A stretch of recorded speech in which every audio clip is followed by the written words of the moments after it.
আপনারা কি এরকম কোনো প্রবলেমে কখনো পড়ছেন কি না যে হচ্ছে FRP lock pattern lock remove করার পরে ওয়াইএসপি করে কিন্তু যখন মোবাইল চালু করেন দেখেন লক যায় না কিন্তু দেখায় ডান। তো এরকম একটা সেম প্রবলেম। তো এটা হচ্ছে আমার এক ভাই, ওনার হচ্ছে সাউথ আফ্রিকা, ওনার সব বাংলাদেশি ভাই।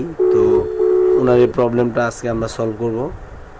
তো সবাই খুব মনোযোগ সহকারে ভিডিওটা দেখবেন, বিশেষ করে যারা F64 বক্সটা চালান, F64 এটা দিয়ে কীভাবে কী করবেন সেটাই আমি দেখাবো। প্রথমে আমি হচ্ছে এটাকে আইডেন্টিফাই করব, আইডেন্টিফাইয়ের মাধ্যমে কানেকশনটা কমপ্লিট হবে। তারপর আমি এই জায়গায় মেসেজগুলো ফলো করব যে কি মেসেজটা আসে।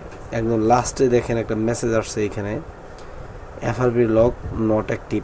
তার মানে এই মোবাইলে ফ্যাক্টরি রিসেট প্রোটেকশন নাই, অ্যাক্টিভেশন নাই, তার মানে এফআরপি লকও নাই। কিন্তু ফোন যখন আমরা চালু করি তখন এটাতে এফআরপি লকটা দেখায়। তো এই হলো মূলত প্রবলেম। তো উনি অনেকভাবে ট্রাই করছে, সফল হয় নাই। তো আমি এটা একটু বিভিন্ন কৌশলে কাজটা করব।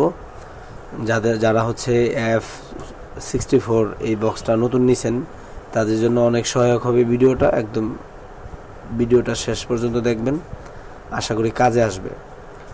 তো যেহেতু এই জায়গায় হচ্ছে দেখাচ্ছে এফআরপি লক নাই কিন্তু প্র্যাকটিক্যালি এফআরপি লক রয়ে যায়, এরকমভাবে দেখেন, ওই যে দেখেন উপরে এফআরপি সিঙ্গেলটা আছে, লক করা আছে, বাট এই জায়গায় নট অ্যাক্টিভ দেখাচ্ছে, মানে এফআরপি লক নাই।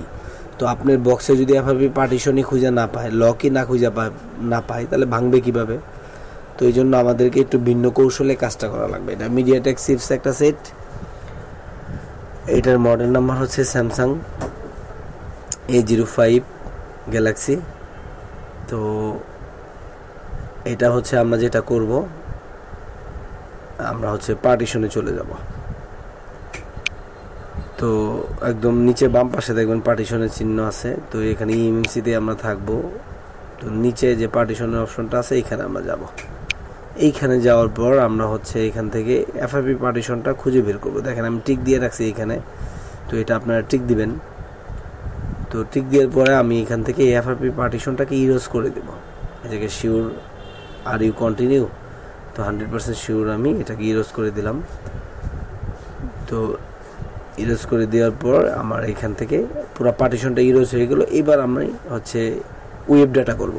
এই জন্য ইউজার ফরম্যাটে যাওয়ার পরে এইখান থেকে আমি যেটা করব, এই যেহেতু স্যামসাং সেট বুট ইউনিভার্সাল ফুল এটা না দিয়ে ইরেজ, আমি হচ্ছে এখান থেকে স্যামসাংয়ের জন্য আলাদা ওয়েব ডাটা দিয়ে আছে।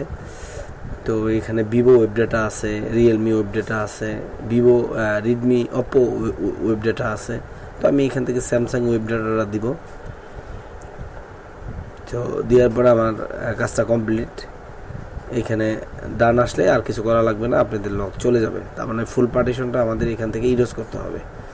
তো এই ছিল মূল ভিডিওতে। দেখা হবে পরবর্তী কোনো ভিডিওতে আরও নতুন নতুন কাজ নিয়ে।